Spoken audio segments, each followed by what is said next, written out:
ওয়াকফ সংশোধনী আইনের বিরোধিতায় তেতে ওঠা মুর্শিদাবাদের পরিস্থিতির খানিক উন্নতি হয়েছিল। আশা ছিল এবার হয়তো ছন্দে ফিরবে জনজীবন, কিন্তু ফের অশান্তির আগুন। পুড়ে খাক ধুলিয়ান পুরসভার উপপ্রধানের ভাইয়ের দোকান, আগুনে ভস্মীভূত সমস্ত কসমেটিক্স ও মালপত্র, সব খুইয়ে পথে বসার জোগাড় দোকান মালিকের। প্রশ্ন উঠছে, কিভাবে অগ্নিকাণ্ড? অভিযোগ, পেট্রোল দিয়ে জ্বালিয়ে দেওয়া হয়েছে দোকান। শুক্রবার থেকে হিংসার আগুনে জ্বলছে মুর্শিদাবাদের ধুলিয়ান পৌরসভার একাধিক এলাকা। সেই আতঙ্কের মধ্যেই নতুন করে আবার অগ্নিকাণ্ডে ভাইস চেয়ারম্যানের ভাইয়ের দোকানে, যে দোকানে এই মুহূর্তে আমরা রয়েছি সেটা হচ্ছে এই কসমেটিক্সের দোকান। এই দোকানে কিন্তু হঠাৎ করে রাতে অগ্নিকাণ্ড ঘটে, যার ফলে একাধিক জিনিসপত্র সেগুলো পুড়ে ছাই হয়ে গিয়েছে। আগুনের তীব্রতা এতটা যে দোকানের যে কাঁচ রয়েছে, গ্লাস রয়েছে, সেগুলো ভেঙে গিয়েছে, বিভিন্ন জিনিসপত্র পুড়ে গিয়েছে। কদিন থেকে চলছে গন্ডগোল।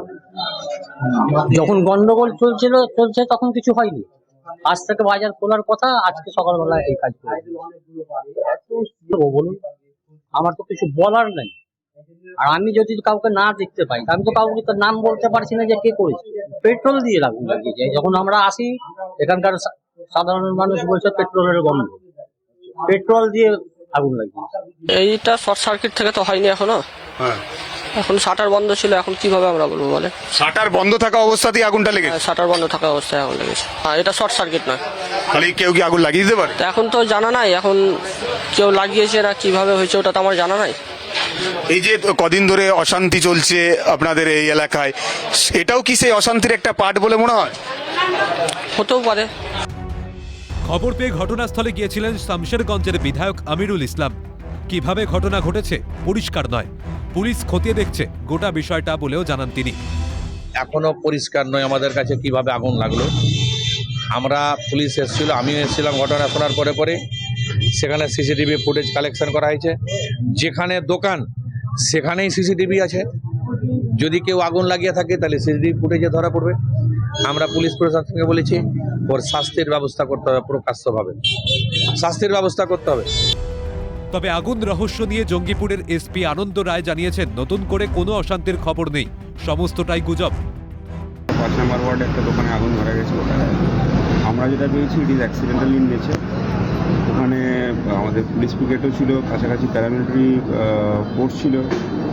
তো ইট ইজ ইনকারেক্ট, সম্পূর্ণ গুজব আছে। ওটা কোনো মহল থেকে এরকম প্রচার করা চলছে, অ্যাটাক হয়েছে, নতুন ভায়োলেন্স এসব কিছু নেই, কোনো ইনসিডেন্ট হয়নি। এলাকা শান্ত হওয়ার আভাস পেয়ে বুধবার সকালে দোকান খুলতে গিয়েছিলেন আশেপাশের ব্যবসায়ীরা, কিন্তু অগ্নিকাণ্ডের ঘটনা শোনার পর কেউ আর সাহস করে উঠতে পারেননি। নিরাপত্তার অভাব বোধ করছেন তারা। সিকিউরিটির অভাব আছে তো এখানে। যে দিন দুপুরে এরকম ঘটনায় কোন সাহসে দোকান খুলে বলুন তো? সাহসটা কি আছে? কীভাবে কথা বলবে মানুষ? আজকে দোকান খুলে বলছেন, ফের ঘটনা হবে তার দায়িত্ব কে নিতে পারবে?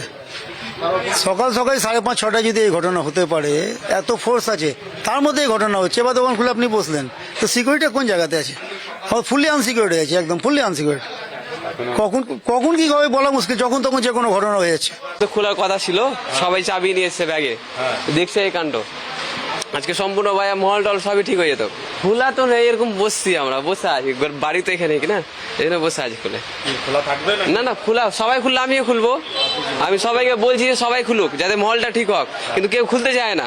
ওই তো আতঙ্ক লেগে আছে সবার মধ্যে। ধুলিয়ান পৌরসভার 5 নম্বর ওয়ার্ড লক্ষ্মী বিড়ি রোডে যে ধুলিয়ান বাজার রয়েছে, সেই বাজারে এখনো পর্যন্ত সমস্ত দোকান এইভাবেই শাটার নামানো। এই বাজারে কেউ দোকান খোলার সাহস এখনো পর্যন্ত তারা পাচ্ছেন না। তাদের বক্তব্য যে তারা এখনো নিজেদেরকে সুরক্ষিত মনে করছেন না।